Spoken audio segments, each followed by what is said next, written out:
मीरा भाईंदर प्रशासन कायमच कामांकडे दुर्लक्ष करत आले। मीरा भाईंदर महानगरपालिकेत विविध ठिकाणी 17 स्मशानभूमी आहेत। मीरा रोडमधील काश्मीरा स्मशानभूमी ही सर्वात मोठी आणि मुख्य स्मशानभूमी मानली जाते। ही स्मशानभूमी मोठी असल्याने या स्मशानभूमीत अंत्यविधीसाठी नेहमीच गर्दी असते।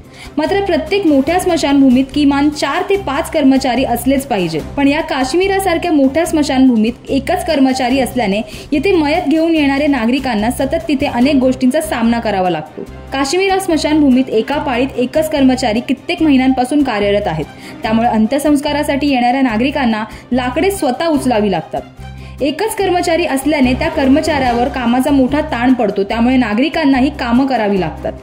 तसेच या विरोधात कित्येकदा तक्रार करूनही महानगरपालिका यावर वारंवार दुर्लक्ष करताना दिसून येते।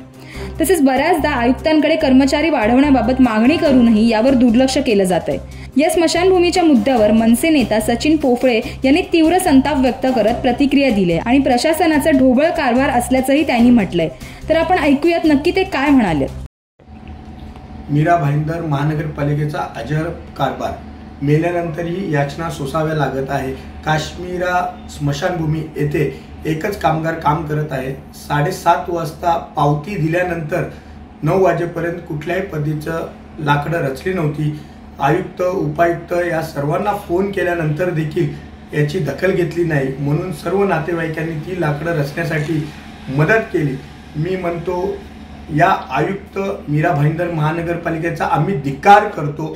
येत्या काळात आयुक्तांनी जे ठेका दिलेला आहे या ठेकेदाराला काळ्या यादीत टाकावं आणि त्याची जी बिलं आहेत ती थांबवावी ही महाराष्ट्र नवनिर्माण सेनेची मागणी आहे।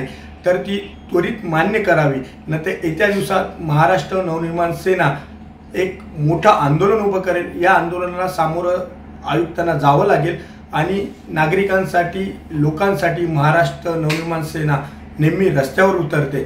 तरी या महापालिकेचा आणि आयुक्तांचा महाराष्ट्र नवनिर्माण सेना धिक्कार करते। याची तरी शरम बाळगा की तुम्ही ज्या पद्धतीने ठेके देऊन पैसे खातात यावर लवकर तोडगा काढावा। जसं की तुम्ही ऐकलं की सचिन पोफळे म्हणतात की माणूस मेल्यानंतरही काश्मीरा स्मशानभूमीत त्याला याचना सहन कराव्या लागतात।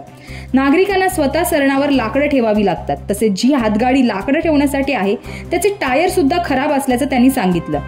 त्याचप्रकारे त्यांचा महानगरपालिकेवर आरोप आहे की प्रशासनाचा हा भोंगळ कारभार असल्याने या सर्व गोष्टींकडे नेहमीच दुर्लक्ष होताना दिसतंय। एकीकडे मीरा भाईंदर विकासाच्या दृष्टीने पावलं टाकत असताना दुसरीकडे स्मशानभूमीसारख्या ठिकाणी एकच व्यक्ती असणे हे कितपत योग्य आहे, यावर तुम्हाला काय वाटतं? प्रशासनाच्या ढोबळ कारभारावर तुमचं काय मत आहे ते आम्हाला कमेंट करून नक्की कळवा आणि अशाच व्हिडिओंसाठी पाहत रहा MB लाईव्ह मराठी।